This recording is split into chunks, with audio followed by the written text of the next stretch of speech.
Għaddej xogħol ta' riabilitazzjoni tal-Park tal-Majistral fejn fost l-oħrajn qed isir ir-riabilitar tal-abitat naturali, ir-restawr ta' bini storiku u l-promozzjoni tal-park. Fost ix-xogħlijiet li qed isiru fil-Park tal-Majistral, il-Ministeru u l-Awtorità għall-Ambjent u r-Riżorsi qed jiffinanzjaw it-tneħħija ta' madwar 6,800 tunnellata ta' materjal inert. Dan fil-waqt li tneħħew mal-200 tunnellata ta' speċi invażivi u aljeni fosthom pjanti tal-agafe u l-akaċja.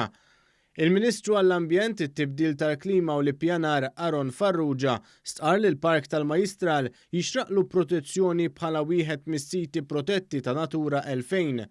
U stqar li l-Gvern ser ikun qed jagħti priorità lil konservazzjoni u l-immaniġġjar tad-diversità bioloġika f'żoni bħal Park tal-Majistral jirriabilitom u jippromovihom. Ma' xogħlijiet illi laħqu ma' 300,000 euro għandek allura x-xogħlijiet ta' riabilitazzjoni f'ġewwa dan il-park illi huwa kbir ħafna, nitkellmu dwar 2.5 km² u 6 km ta' kosta.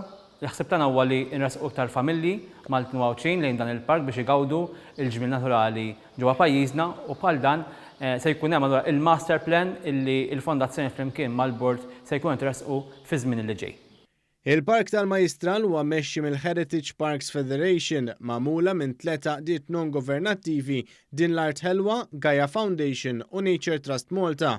Dan bajnuna finanzjarja ta' 70,000 euro fis-sena għall-immaniġġjar tal-park permezz ta' ftehim mal-Federazzjoni kif ukoll 300,000 euro għal proġett tal-implementazzjoni tal-pjan tal-immaniġġjar tas-siti Natura 2000.